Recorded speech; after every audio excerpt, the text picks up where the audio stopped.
particularly recurring ones that are in direct contrast to our own positive belief systems, from evolving over time into negative beliefs and definitions? Well, you have to ask yourself, why at any point would you consider taking on those vibrations as if they are what serves you best? Because they cannot affect you. You cannot experience them. Time has nothing to do with it. Doesn't matter how many times you observe it. At some point, if you start feeling like you're matching those vibrations, you have chosen to do so. So you would have to ask yourself what benefit you're getting out of doing so. Okay. So my second question is, for decades now, I've been following my highest excitement, which has been creating some very dark and controversial music and artwork. And I faced a great deal of censorship, and progress has been very slow, although it is happening. So this leads me to ask, what is your take on dark artwork and its role in our society? Well, it can be used in a positive way to point out the idea of the negative energies that may exist in some people, the fears and anxieties that can act in a way as a cathartic experience to allow them the opportunity to let them go.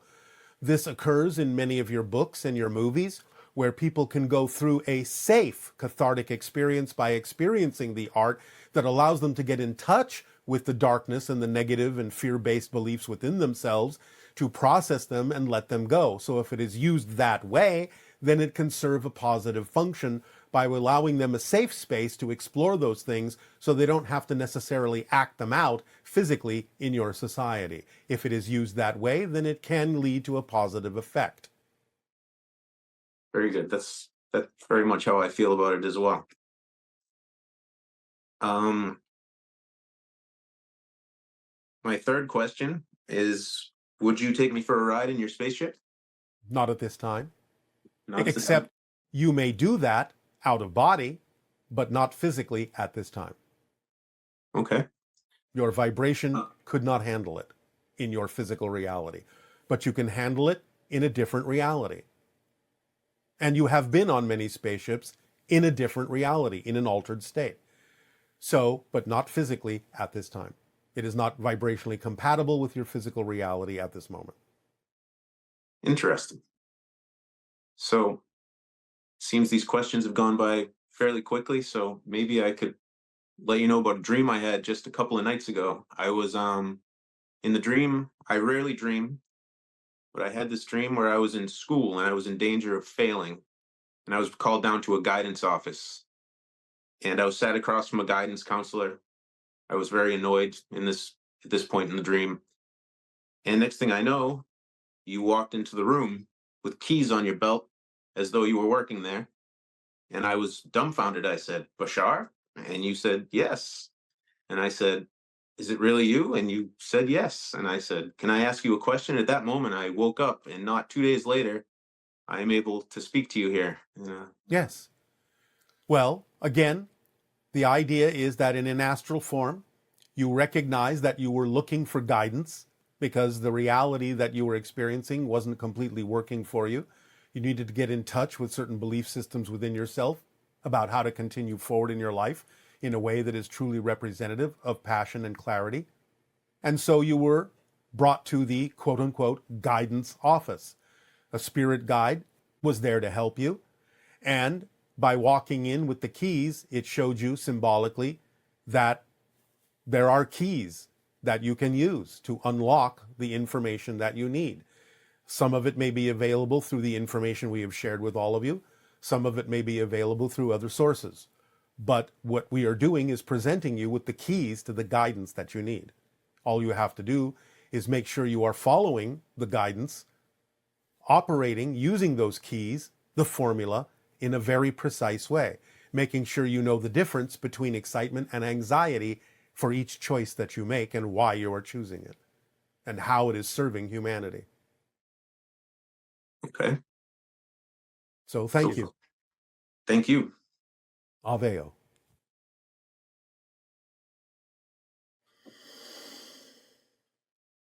Hi, my name is Adam. I'm at the very beginning of my spiritual path. I heard about you from my psychologist, who is really fan of you, really likes watching your videos, your perspectives, etc., etc.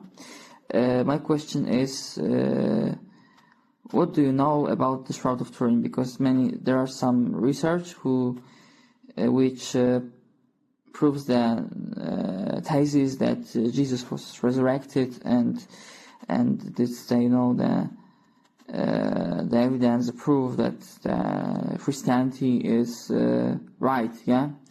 And I would ask you, what do you think about it, and what's your perspective about the Shroud of Turin? Thanks for your answer. It is real. It is an impression of the body of Jesus.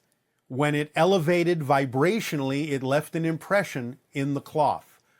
When it transitioned from one state to another, it was a high vibration that created a certain effect in the cloth that imprinted the form of the body within the cloth.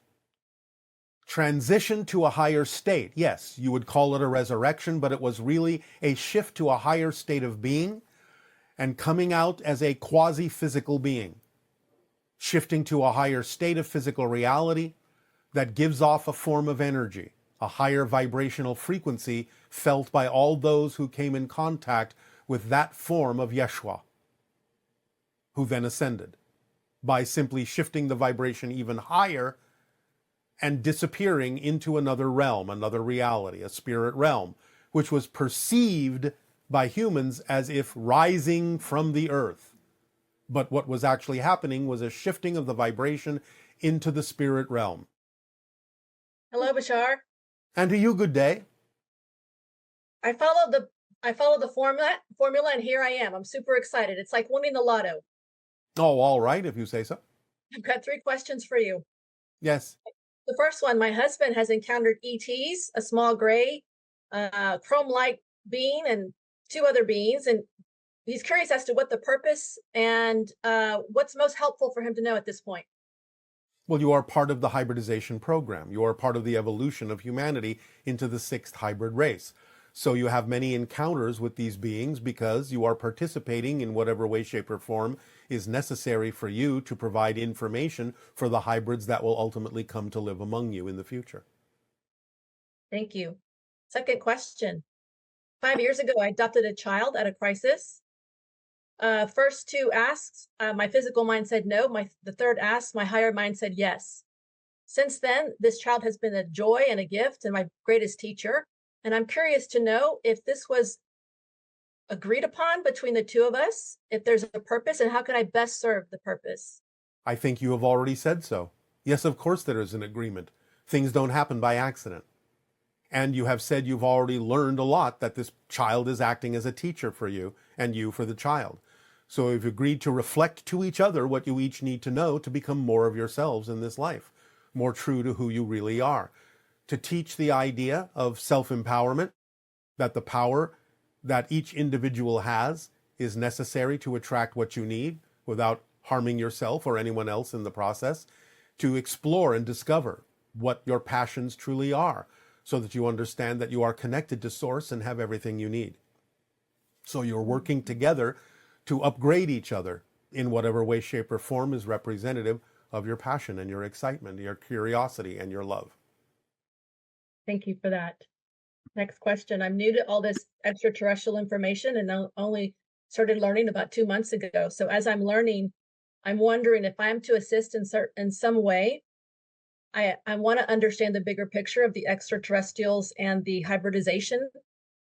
And I'm curious to know, why is it important for them to be here? How does it Because they benefit are us? family. They are family. We are family. We are part of your genetic material. We're part of your galactic family. There's a lot of your history you don't know that's been lost.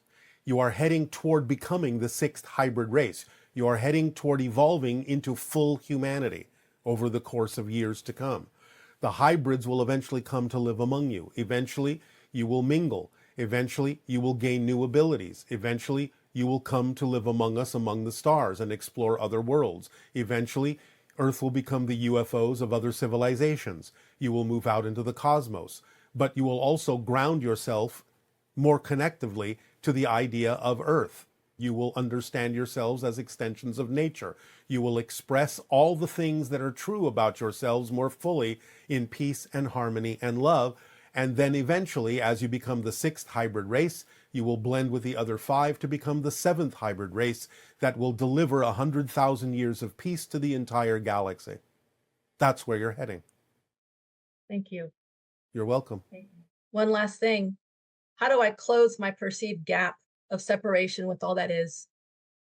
You do not have to eliminate the idea of separation. You use it to your advantage. Obviously, the idea of focusing your consciousness down into a physical personality has its benefits for allowing you to experience new discoveries about yourself that you would not necessarily be able to fathom in a timeless state, in a non-physical state. So it's not about eliminating the idea of separation while you are physical. It's about using it to your advantage as long as you possibly can to discover new perspectives and new aspects of yourself so that you can grow from that perspective, so that you can change in new ways, so that you can add to the overall experience of all that is. Thank you, Bashar. You are welcome. Thank you for your participation. Aveo. We're conditioned to be very self-critical and not have self-acceptance and not really having that muscle memory of what that state is like to fully accept yourself. How can a person see past all of these negative self-identity issues and really experience the feeling of self-love? This is where the power of paradox once again comes in. As we have said many times, you may feel powerless, but you're using your power to create that feeling of powerlessness. You may feel disconnected, but you're using your connection to all that is to create the experience of disconnection. So by understanding that you may be criticizing yourself, ask the question, why would I bother to criticize myself if I didn't love myself enough to do so? Because criticizing myself can be used to bring myself back into alignment if I find myself out of alignment. So use the idea of being critical, not in a negative way, but in a positive recognition that the only reason you would be critiquing yourself is because you love yourself enough to do so.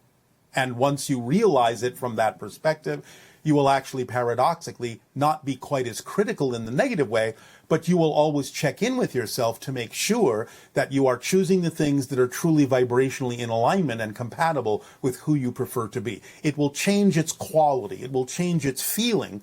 You will still check in, but it won't be a negative criticism. It will be an awareness of the idea of misalignment as opposed to alignment. You'll use it as an aligning tool and not a self-negative judgment on yourself for simply having gone out of alignment. And what is human love? Is it connection to ourselves? Is there any relationship, such as romantic, family, or otherwise, that's there to help us connect to ourselves and be more of who we really are? And why would a person feel a deep desire to love and be loved? Is it a childhood need that hasn't been fulfilled? Or is it just about really being your full self?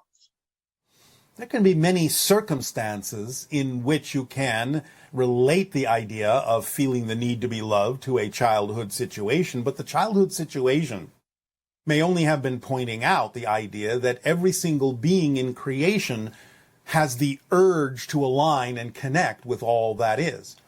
If you want to recognize this as a great attraction, a great magnet, so to speak, that allows you to always yearn toward the idea of harmony and alignment with all that is, then you can translate that as a need to experience love of self and everything and all that is. Because love of all that is unconditionally includes you, because you are part of all that is. And love of yourself includes all that is, again, because all that is an expression of you and you are an expression of it. Not meaning to be too esoteric about this idea.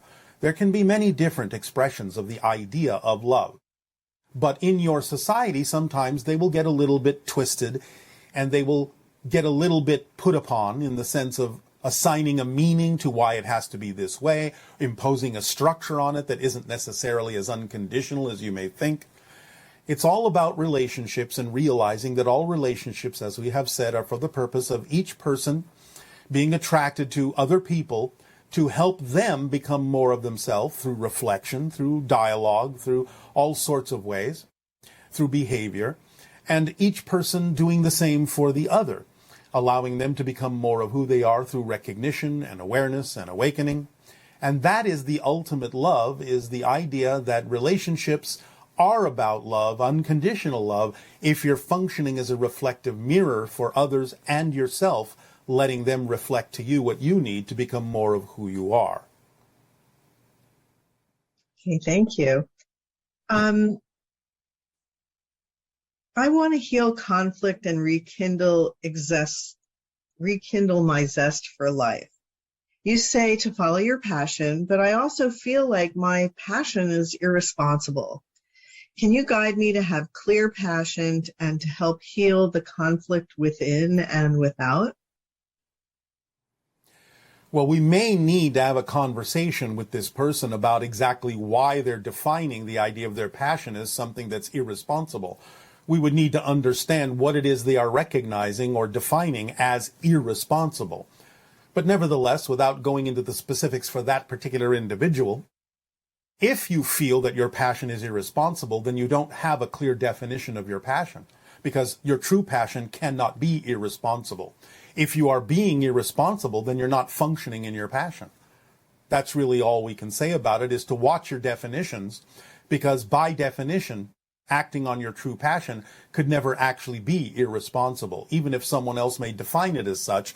If you know that it's not intentionally harming anyone or misleading anyone in any way, it's not being dishonest, it's a true representation of who and what you are at the moment, and you're able to communicate this clearly to other people and let them know who it is you truly are and what it is that is true for you as a passion, as a truth, as a core vibration for you, then you're not being irresponsible. If you hide these ideas from others, then yes, you may be being irresponsible even about your passion. But then again, you're not functioning truly in your passion if you're being irresponsible that way, by not having true open communication with people about what's going on for you and why you're choosing what it is you're choosing. Come down to the question of why you're choosing to do whatever it is you're choosing to do, and investigate with honesty within yourself about whether you're actually truly acting on a real passion, or whether it's simply your anxiety being disguised as such and then coming off as true irresponsibility.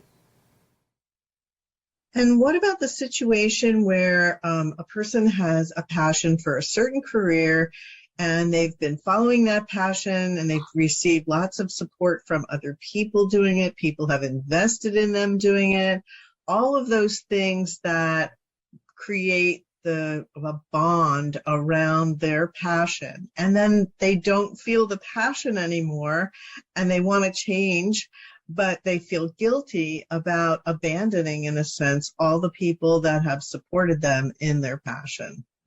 All right, well, again, first and foremost, an honest investigation within yourself about whether it really is your passion, or whether your particular definitions are dampening it, or whether the passion is waning simply because you need to be doing something else that may not seem to be connected, but actually synchronistically will be connected and will appear to be connected once you take upon yourself the ability to do the other thing that you're able to act on that is more passionate for you than the thing you were doing a moment ago. In other words, sometimes your passion can make it seem as if you're going in a direction that isn't connected to your original passion, but may in fact be.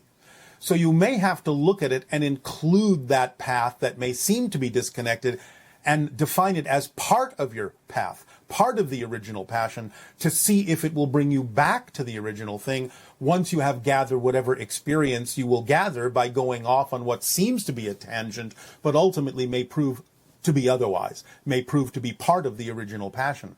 Remember, don't judge it by how it looks. Allow yourself to know that all passion is connected to every other passion, and it's the feeling of passion that guides you to let you know that all things are connected, even if on the surface of their appearance they don't seem to be. But always investigate your own definitions to make sure you're not the one dampening the passion when the passion could be there. So the guilt may simply be an aligning energy to let you know some self-investigation needs to be done here to determine for yourself whether you are dampening the excitement through your own negative and fear-based definitions, or whether you're actually going off on another path that is part of the overall path but doesn't seem to be right now. But you have to trust that if it really has more passion than anything else, and you're not the one dampening the original passion, then it is included in the original passion, and there's something about acting on that particular path that will be important for the original passion as well, or will take you where you need to be. And of course, all of this comes, once again, with clear communication to others about what you're going through, because they may also have some advice for you about how you may handle the situation. Be inclusive in your communication if there are those that support you, and allow them to give you some reflections that may clear up the situation for you immediately, rather than figuring this whole thing out by yourself. Would that also apply in situations where some people like to build companies, but then once they've finished building it, they're not interested in doing it anymore? They want to go find another company to build. Yes, perhaps, if, again, that's truly representative of their passion waning naturally, because their passion may simply be to build companies that other people will run. That can be a definition of their passion, and creating new ones for other people to run may be the definition of their passion, sort of like planting seeds but allowing someone else to grow the flowers. So it just requires self-examination and looking for other ways to handle the situation so that everyone can be served. Absolutely. That may be the definition of the passion. Not every project has to come to completion with the original person. So the idea is really be honest about what your passion is, and let those that can help continue your passion in the way that serves them also serve you. Okay. And this person is asking about staying positive, or at least going into a neutral state. Is it necessary to release your negative beliefs in order to stay in a neutral state? Or if your negative beliefs keep coming up and you're not able to move into a neutral state, is there a permission slip or a tip that you can use to get into a neutral state? Well, again, remember what's being defined here is one of the tools of the formula, which is the reflective mirror. As we have said, you may think you've let go of all of your negative or fear-based beliefs, but if they do keep coming up, if new ones keep coming up, that's the reflective mirror showing you, revealing to you that you may have had a few negative beliefs hiding in your unconscious mind. So the very idea of having them come up is an exciting prospect, because it allows you to let go of them by being made aware of them. If the same thing keeps coming up, all that means is you haven't really found the core negative belief that's generating that particular feeling, because remember, feelings can't exist in a vacuum. So if you feel something, it means there's a belief or a definition behind it that you're buying into. This is a golden opportunity to understand yourself and clarify yourself and become more transparent to yourself, to know thyself more clearly. It's not about arriving someplace where this doesn't happen anymore, although you can. But if you're making that more important than investigating why that came up and what you're still holding on to, then you're missing the point. Whatever's going on in the moment, whatever you're facing in the moment, whatever comes up in the moment is the most important thing that can possibly be happening at that moment, and is part of the process of why you chose to have this physical experience. So get into the idea of these things that come up, find out what you're holding on to that you don't prefer, and let it go by making it nonsensical to keep holding on to it, by making it make no sense to hold on to it. But don't necessarily negate the process. The process is clarifying you. And how does one differentiate between anxiety and excitement? I would think it would be self-evident if you're honest. The idea really is you can tell the difference. And this is why we have shared with you questions like, well, if I did move forward in this way, what am I afraid might happen? because that will reveal any anxieties that might be within you that you were unaware of. And if the whole path is truly anxiety being disguised as passion because you're afraid to face something within yourself, asking that question will reveal that to you as well. So again, this is why we give you those questions. What would I have to believe is true about myself in this situation in order to feel the way I do, or in order to be confused about whether I'm feeling excitement or anxiety? You can put the question in that form as well. Or again, if I did move forward in what I believe to be my passion, what am I afraid might happen? And that will usually reveal, if you're willing to hear the answer with honesty, that will usually reveal whether what you're doing is actually part of your passion or not. And what about in the situation where someone has a kind of ADD or some version of that, where bright, shiny object, oh, that's exciting. Oh, I'll run after that. Oh, what about that? And then can't really stay focused on, is that an indication that there's underlying anxiety that is driving that? Yes, because the idea of ADD, in a sense, energetically, is an avoidance issue of facing something that would actually allow them to stabilize in the present. They're avoiding the present because they have a belief that something in the present is too painful for them to experience. So they're distracted by every shiny object that keeps them out of the present. Came all the way from Tokyo. Oh, all right. I came all the way from Esasani. What a synchronicity. Yes. So, in the eye of the storm, Yes. it's really important to take action. Yes. Because the action is the language of the physical Yes, it is. reality. So But stay within that center when Yeah, you take right. the action. Yeah, right, in the center. So I'd like to ask you again, what's your definition, what's the exact definition of action from your point of view? Action, physical action, Yeah. physical activity, literal physical activity. You said that like doing the meditation is not free action. It sets up the state. Let me put it to you by a very simple example.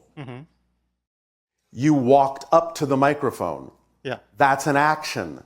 Instead of staying in your seat and thinking about walking up to the microphone, about meditating about walking up to the microphone, you walked up to the microphone. That's an action, a physical action. It's not that complicated. Okay. So if I organize a group meditation and maybe I will ask the people around me to participate and actually do the meditation, maybe it's going to be more action. Again, you can begin with that kind of an action, but you must proceed from there once you get yourself into the appropriate state. The meditation is not the end. Okay. It's the beginning of an action. And if you get into the proper state, it will actually propel you to then move forward and take actions that are expressions, creative expressions of the energy state that the meditation got you into. So it's an expression, a physical expression of some form of interaction and creativity. Yes? Okay, yes. So if I'm in that state, the action naturally unfolds, maybe to take the form of an outward expression of some You will sort. feel the urge to take an action, to interact when you are in the proper state. You will want to move. You will want to interact with others. You will want to share something in a physical, creative way. Okay, I got it. Yes. Thank you. You're welcome.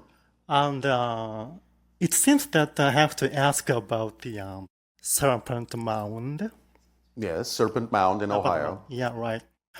Last night you said to the I said there are codes, if you can decode them, in the Serpent Mound that will point you in the direction of where one of the master crystal skulls is buried. Yeah, right. So the Yes, I know. Thank you for confirming that. Yeah, right. Yeah, I know you know. The skull is that skull is a sequoia skull. Sequoia skull. Yes, Sequoia. Okay. So I thought I didn't think that Ohio could be considered to be a northeastern region of It's northeast from where you are now. Yeah, that's right. Thank you. I know that too. And I was kind of trying to decode that code in Serpent Mound. Yes, well, go ahead. Play with it. See what you get. Yeah, my Do guess. your research. Yeah, my guess is that the skull may be in the direction of a true north from the I am not going to give you any more assistance. Go and do your research. Go and play with it. I did go to Serpent Mound this August. Then have fun. Yeah, I did. All right. See what you get. You're right. There are many astronomical alignments at Serpent Mound. Yes. Like its head is facing the sunset time of summer solstice. Yes. Maybe that may be the one clue. And Maybe. also, I was very attracted to the fact that one of the stars. I have to ask. Oh, if you have to ask. The Draco constellation, about Draco constellation. Draco, yes. Yeah, right. And Serpent Mound Serpent Mound imitates Yes. the Draco constellation. There's a connection. Okay. And one of the stars in Draco constellation used to be North Pole star, maybe when the Serpent Mound was created. Is that right? I'm not giving you any more clues. I'm not asking for clues. Yes, you are. Okay. Well, So, bye-bye. about this information. Okay. Bye-bye. Oh, just that's it? That's it on the Serpent Mound. Have you got something else? Yes, of course, yes. All right, then change the subject. Okay. Then I'm gonna ask about the dragon again. Yes. I want to ask about the archetypal story structures and story of a dragon being slain or killed by a hero. There are many this kind of story all over the world from the ancient times. Yes. And so this must symbolize or represent something, maybe some incident that actually took place in ancient times, I guess. In a sense, it does. It is symbolic of certain things that have happened on your planet historically, yes. But the idea now is to resurrect the dragon, which represents ancient knowledge and wisdom. Yeah, okay. And I like to pick up one specific story from Greek mythology. Yes. About Hercules. Yes. And I think you once told me that what Hercules represents is an actual individual who... Yes, the idea, again, of the offspring of the Anunnaki and humans, what you call the demigods. Yes, right.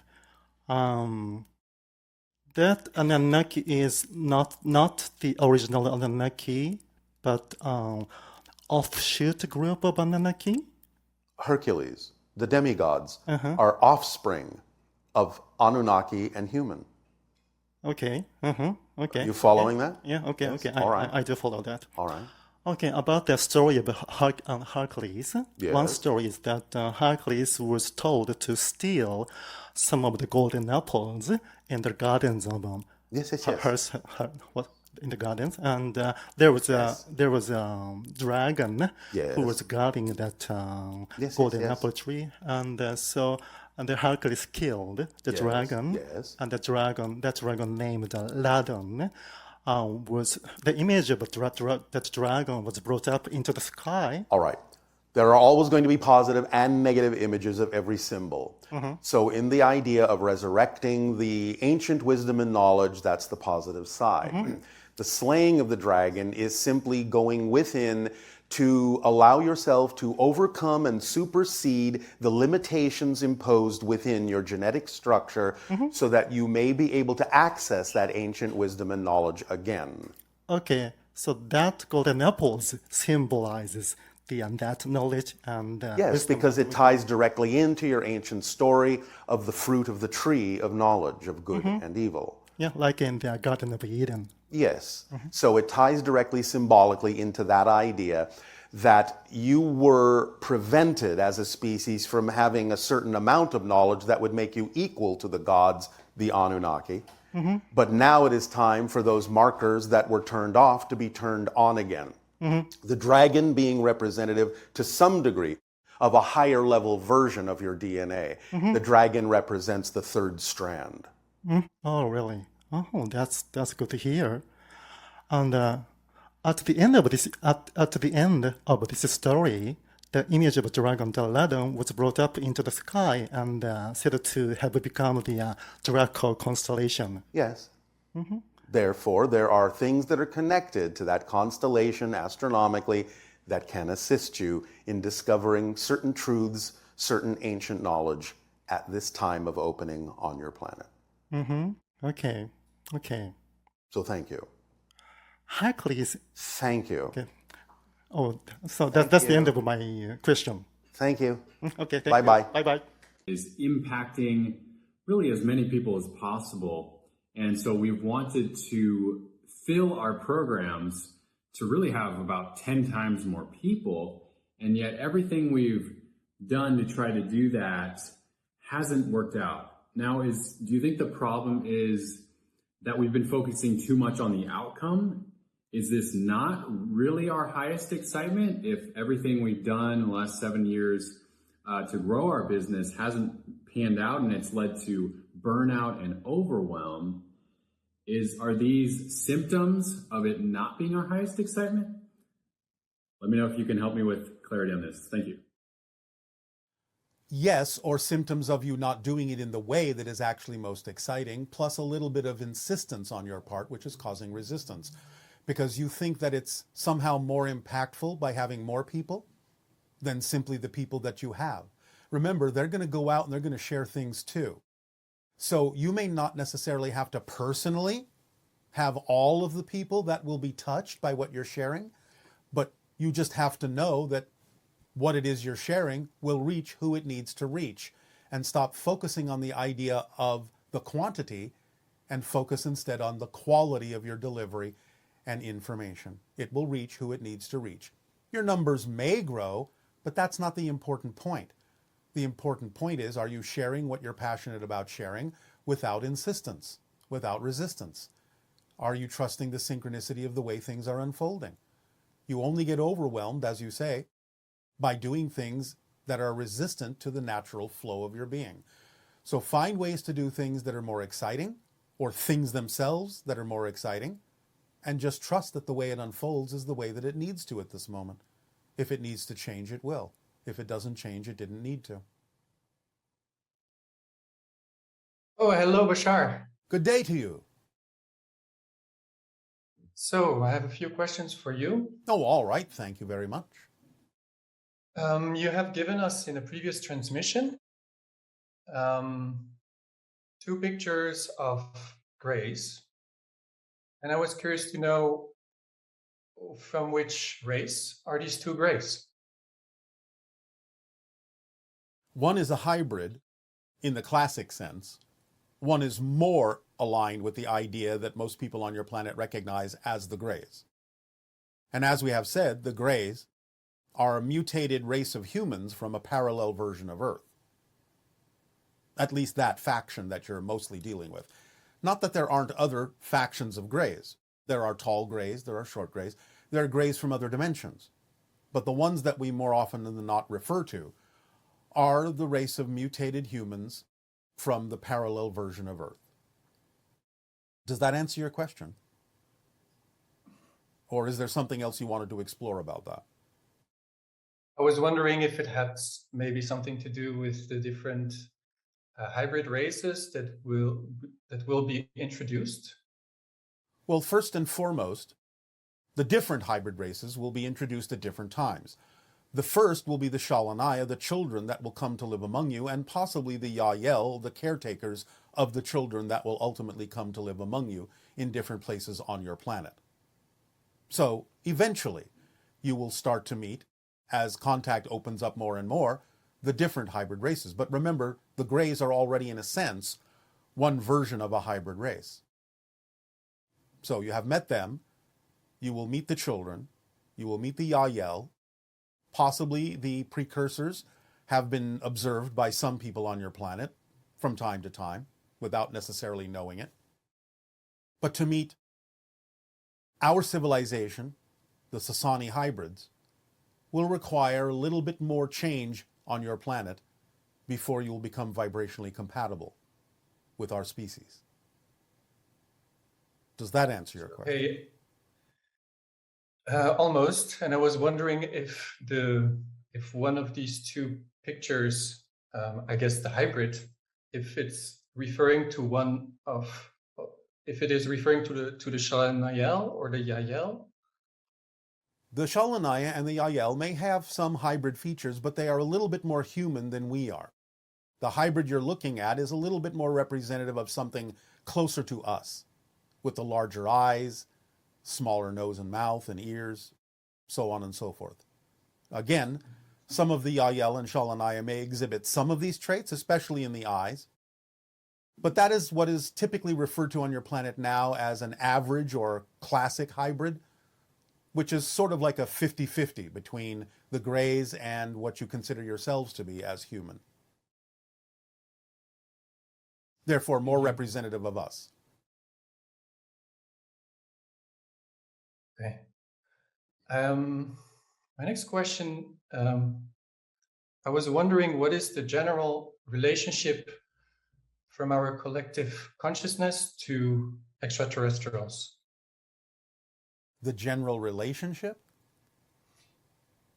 Can you be more specific? Like, how do we relate to extraterrestrials as a collective consciousness, whether we are welcoming them or not? Well, you relate to us in a variety of ways based on belief systems from different individuals, different cultures on your planet, so on and so forth.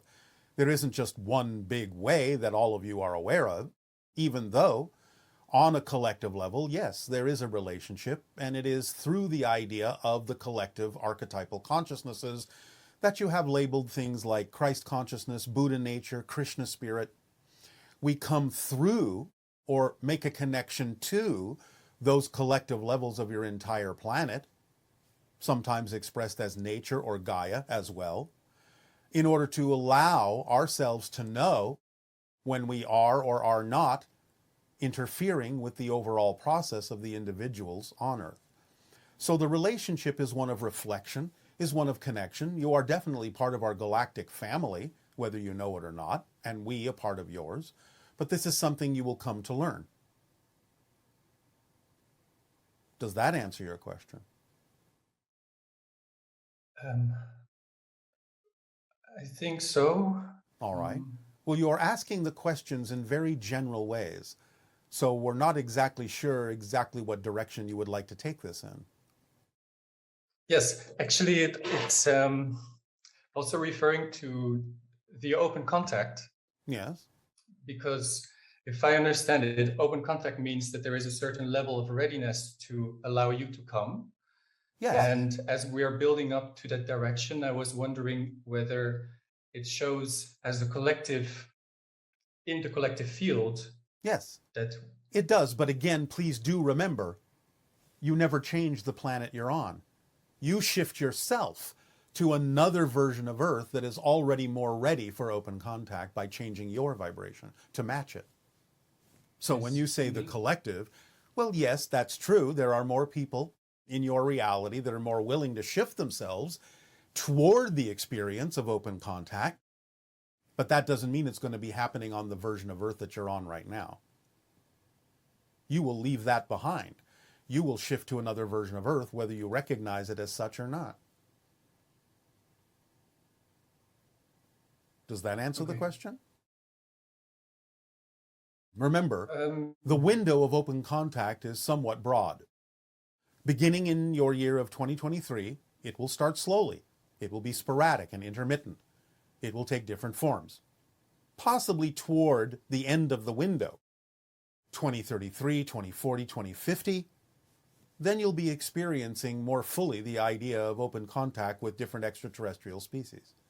So it'll happen gradually over that window in a variety of ways, depending upon the belief systems and cultures that exist on your version of Earth at this particular moment, and how far they're willing to shift into new versions of Earth that are already experiencing open contact.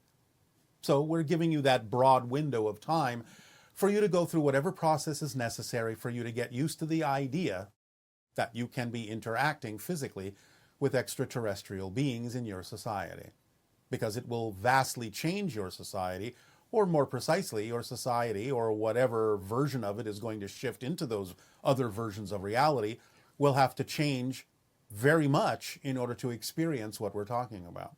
So we're giving you time to do that by giving you the information that is necessary for you to shift your vibration in that direction. Did that help? Yes, yes, very much. And also on this note, when you're talking about open contact, and I mean, I'm always constantly shifting myself into a different world. Of course. Do you imply that open contact means really open towards civilization in the broad sense, or will it be more like individual open contact? At the beginning, it'll be more on the individual level, but it will grow to the full civilization eventually. But again, remember, it won't be the full civilization that exists on your planet now. It'll be the full civilization that is appropriate to populate the version of Earth you will shift to that will be ready for open contact. But it will still look like the full civilization. But if you really were paying attention from another level, you would realize that not all the people that are with you on Earth now will be with you there. It will be the full civilization of that version of Earth. It won't necessarily contain all the people that are in your version right now. And it will maybe contain some people that aren't even here yet. Is this helping at all? Yes. All right. May I ask you if I can ask you still 2 questions? Well, now you just used up one question, didn't you? All right. Then my last question is, do you have a personal advice for me? Follow your passion. Follow the formula. It's the best advice we can give to any of you. Learn to do it precisely, and everything will fall into place. That's why we give you the formula, because we don't give you something where it forces you to overthink things, to overcomplicate things. We are keeping it simple for you. We are distilling it down into the basic nature and structure of how you actually generate your physical reality experience. So the best advice is follow the formula. That's it. Thank you very much, Bashar. You are very welcome. Aveo. Obviously, we are a proponent of peaceful collaboration in space. Different cultures and different countries and nations on your planet will have their own recognition and realization at different timings of when it is appropriate for them to begin to admit and to recognize our existence and the existence of other extraterrestrial and extra-dimensional beings that have, to some degree, already been in contact with your planet, or those yet to contact your planet in a more open way.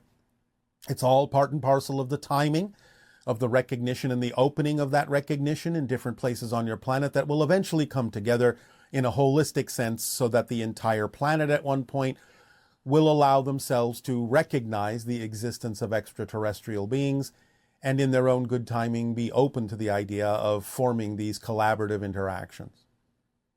Again, this will accelerate in the window of open contact that we have now said has shifted from 2023 to the idea of about 2033. Hi, Bashar. And to you, good day. How's your day going? Perfect, and you? Perfect as well. I'm having a really nice synchronicity because it's almost minus a day since I had a with you, and then it just synchronistically happened that I was going to be able to ask you questions. So all right, congratulations on your synchronicity. Thank you. So I have a lot of questions about vibration, so hopefully we can get to most of them. We will get to the ones that are important to get to, so you don't have to be hoping. Okay, sounds good. So there was a woman I just recently watched Children of the Future, that transmission, and she mentioned a parallel life where she was a sort of doctor in a future reality. And she was talking about they were using vibration to, I guess, heal organs in the body. Yes, this is a logical extension of where many will be heading in terms of experiencing everything as resonance, everything as frequency, and it will and is extending a little bit more and will continue to do so into your medical technology as well. Right. And so my question was, I know we've also talked about you gave us an exercise where you could impose a vibration onto a ball, and then we would find that it would go into a different location when it Yes. was. Yeah. So my question is, are we, or is there a difference, I guess, between imposing a vibration and getting a location and imposing a vibration and healing an organ? Or is there a difference, or how would that work? Like, for instance, if we impose a vibration on a liver, why wouldn't it move to a different location like the ball would? Because you are not necessarily imposing a difference in the locational variable. You are taking a reading that gives you a different kind of output. Okay, yeah, that's what I was wondering. And then with using, Although, in a sense, it's the same thing because, again, you are shifting to a slightly different reality where there is a healthy liver. So in a sense, that is a change of location too, just not in the classical sense of moving across a space. okay, that makes sense. And then, so with your ships, because still with like vibration and the location thing, Yes. so I guess if we were to use it, or even just you guys using it to get to certain locations, would Yes. you have to know, or I guess, will we find a pattern with vibration and location so that, for Yes. instance, we don't You have create a grid. You start with your position, whatever position you desire to be the 0 position, and you expand a grid out from there that represents the different locational variables, of course. And so would that be like an X, Y, and Z kind of thing? So you can like move up and down, not just. Of course. Okay. Okay, cool. It would not only be an XYZ thing, but a T thing as well. Remember, your experience of time is included in that. Oh yeah, because time is also like a marker for different. Okay, that makes sense. Yes. Because it's not only where you arrive, but when. Right. Oh, that's so cool. And so we'll find that then eventually at some point in our discovery of Eventually. yeah, somewhere in the future. Okay. Oh yeah. So then also, I know all these questions have to do with vibration, but You said they were. yeah. So if we were to maybe impose isn't the right word, but if we were to find a way to impose a vibration, kind of like how you've mentioned Egyptians did, I think I might be quoting this wrong, but I think you mentioned at some point there were certain coffin-like objects where they would go into it and then that would astral project, like they would use. We were talking about the coffer in the king's chamber in the Pyramid of Giza. Okay, and so if we were to do something like that, like maybe using stone or something, whatever Yeah. it is, and then impose vibration, would we just astrally project, or would our physical bodies also go somewhere? Both are possible. Again, it just depends upon the construction and the vibrational resonance that is induced. Okay. And how would we get back? Like, would it be safe to do it? Or? Well, there are a number of ways. Again, of course, with astral projection, you are in control of coming back anytime you wish. Right. The idea of the chamber inducing astral projection is just something that helps with the impetus of projecting out. It doesn't mean you have to have the idea of a projector on the other side in the astral realm. Your consciousness is sufficient. The idea of physical teleportation is something that may require, again, depending on a variety of factors, another device at the other end. Right. Okay, so for physical transportation like that, would the device at the other end have to be resonating at the same frequency? Would it be like a sort of, I guess, beacon, but that's not the right word. Yes, in a sense, it is interconnected. It is sort of similar on a macroscopic scale of what your scientists refer to as entanglement. Got you. Okay, moving into some dream questions, if that's okay. Yes. So I've noticed this past week, myself and some friends of mine who I guess, people would consider like in tune or whatever with the collective, or everyone has that ability, but you know what I mean. We've been having a Yes. lot of dreams of, for one, this whole week, the dreams have just been objectively dark, like really like playing on themes either of manipulation or things like that. And then we were also having dreams, a few of us having dreams this week in a row of a lot to do with tsunamis. And I know that could just be representative of the emotional state with water and everything, but everyone's been having them in the same location. It's been in between, some people are having them in Hawaii and some people are having them in California. Yes. So There is a probability of such happening physically, but of course, there is always also the emotional and psychological component of the idea of great shift and things being washed away to make room for new things. So it is on both levels because there is a physiological probability. It may not be high at this particular moment, but there is a physiological probability of such happening in physical reality too. at some point in the future. Yes. Okay, I'll go back to the vibration question. So with the imposing vibrations on bodies and stuff and astral projecting, Yes. will it feel like this is gonna be weird, but will it feel like the body's dying? Because like it feels like It can. It depends upon the person's relationship and response to the idea of the vibration. It just depends on how cognizant they are of the shift and what the relationship and definition is of the idea that they are shifting into the concept or projection of a completely new personality, which to some may make it seem as if the old personality is dying in the classical sense, even though nothing of the sort is actually happening in exactly that way. So it just depends on the person. Okay. Thank you. Okay, thank you so much, Bashar. Good day. Good day. So can you tell us how can we use this energy that the moon gives us in every cycle so we can benefit our lives? And also, how does it connect to the women's monthly period? Thank you. Well, energetically, they are deeply connected with the vibrations of emotionality. So you can explore different aspects of your emotionality during the different cycles of the moon. If you're asking for a physical explanation, well, you can look that up on your own in your internet because it's easily understood why there are different phases of the moon with regard to its position in its orbit around your Earth relative to the sun.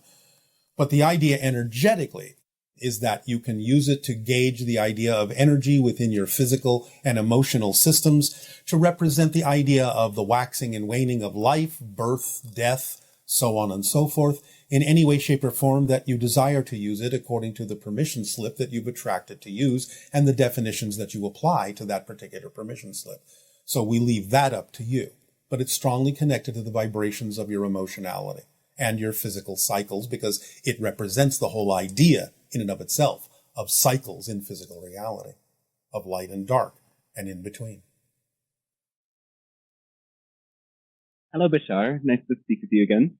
And to you, good day. So I spoke with you some months ago, and you suggested one thing for me to do is to get an animal companion. Yes. And I said that I travel too much. And I thought I was going to stay somewhere, but I started traveling again, and I kind of just enjoy it too much. Is there a way that I can just interact with the pets and animals I meet along the way? Absolutely. Animal companions don't have to necessarily live with you all the time. You can trade them out per location. Okay. What I noticed about the animals that kind of made a difference is how cats can kind of come and they want affection and then they go away. Yes. Is that sort of what you were suggesting? It's like you don't always need it, it just comes and goes? Correct. And cats are very adept at sensing exactly what you need and sensing when you don't need it. Yeah. So about the subject of traveling, I really wish to keep traveling a lot.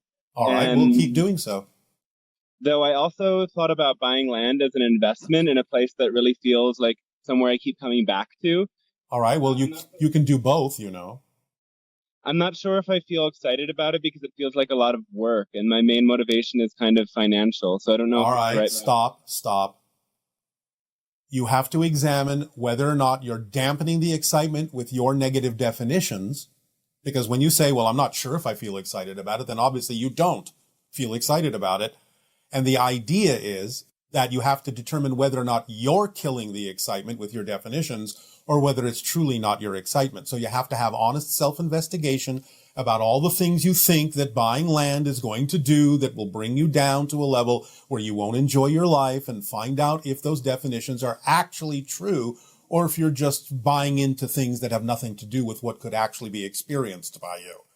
So when you do that, you will know clearly whether or not buying land is truly representative of your passion or not. And if it does turn out to be representative of your passion, then by definition, buying land would never interfere with any other expression of your passion like traveling. They would work harmoniously together. Thank you. That's very clear. All right. Is there anything I can personally do to accelerate the open contact besides following the formula and what I'm already doing? No. Okay. I've had this idea to make an open contact festival or retreat or restival specifically for those who are excited about ET contact. That's a good idea. That's a good idea. And since that's an expression of following your passion, that's what will accelerate the possibility. Okay. But is there anything specific about that you'd suggest? Do what you believe needs to be included as long as it's in alignment with your true passion. Okay. It will be exactly what it needs to be. I also want to expand my audience and share more of my gifts. Do you have any suggestions for that? Can you put yourself farther out? Can you advertise yourself broader? Yeah, maybe I need an assistant for that because it's kind of challenging. All right. Allowing yourself to attract an assistant can be representative of your passion. We're not saying you have to do every single aspect of something you're passionate about. Attracting someone to help you can be part of your passion. Okay. I often get caught in comparison with other channelers and energy workers and astrologers, and I when feel you say you get caught, what do you mean? Like I compare myself, or I think that I'm not good enough. Or you have no business comparing yourself to anyone. You're unique, they're unique. You cannot compare yourself to anyone. It doesn't work. So you have no business doing so. Okay. Do it the way that works for you. Okay. So I have a question about moving too fast in life. I feel like I move really fast and I really love it. And then slow down into your true pace, and you will move as fast as you can possibly go. Sometimes you have to slow down to go faster. If you are moving fast truly because you love it, then that's one thing. But if you're moving fast because you're desperate to think that you might miss something or won't accomplish something, then you're doing it out of fear and it's not your true pace. Your true pace will feel fast enough when you align with it. Okay. So again, always examine why you're doing what you're doing in the way you're doing it. If you're doing it because you think you're going to miss something, then that tells you you're doing it from a negative fear-based reason. Slow down and trust that the way your life unfolds and the rate at which it unfolds is perfect. When you find the true pace, it will feel absolutely correct, and everything that happens will fall into place in perfect timing. Remember, it's not about time, it's about timing. And what about if I have a lot of desires or cravings for coffee or cacao, things that make me move faster? Again, you have to examine why you're doing that. Because again, if you're doing it for negative fear-based reasons, it's not going to work for you and it will burn you out. What's your hurry? What is your hurry? I don't know. I just want to accomplish as much as I can and experience. What is your hurry? Do you not understand? Do you not understand that if you actually are synchronized with your perfect timing, that you will by definition accomplish everything that you actually chose to accomplish in this life? But that paradoxically, if you actually force yourself to hurry up and rush ahead, you actually will miss several of the things you wanted to accomplish because you won't be in the present, which is where they need to happen. You'll be rushing ahead, thinking of the future, hurrying up to be somewhere you're not, instead of being where you actually are, which would allow things to manifest much more quickly. Because things can't manifest when you're not present. So sometimes, again, as we say, you may need to slow down a little bit in order to actually help things move ahead more quickly. That's very clear. Thank you. You're welcome. Do you have thoughts on polyamory? Whatever it is that someone is attracted to do that is in agreement by consensus with everyone else, as long as there is clear communication about what is going on with everyone so that they are making a conscious choice in those arrangements, then that's fine. Is there a way to kind of transcend jealousy in those settings, or is that always a part of our human experience? No, it is not. Jealousy means you think you're missing something, that you're not getting what you need. It is a poor me situation. I'm deprived definition. Right. So you're not trusting the way your life unfolds, and you're not actually living your passion. Yeah. I finally met somebody who feels like a good match, but since that happened, it feels like I've lost a lot of my desire. It's almost like I was more into the chase than actually having. I don't know if there's any way that I can really drop in. Then do an investigation about what it is you actually got out of that and the reasons for why you experienced it in the way that you did. You need some honest self-investigation about why you choose to do the things you do. So take some time to do that. Don't be in a hurry to do anything else other than figure out why you do what you do. That's what will help you the most. Thank you. You're welcome. When people exchange sexual energy or even kiss, some people say that there's like a DNA transfer and that people take on energy from others. To what extent is that true, and how long does that energy stick around? The idea is you are simply matching frequencies with the other being, and it sticks around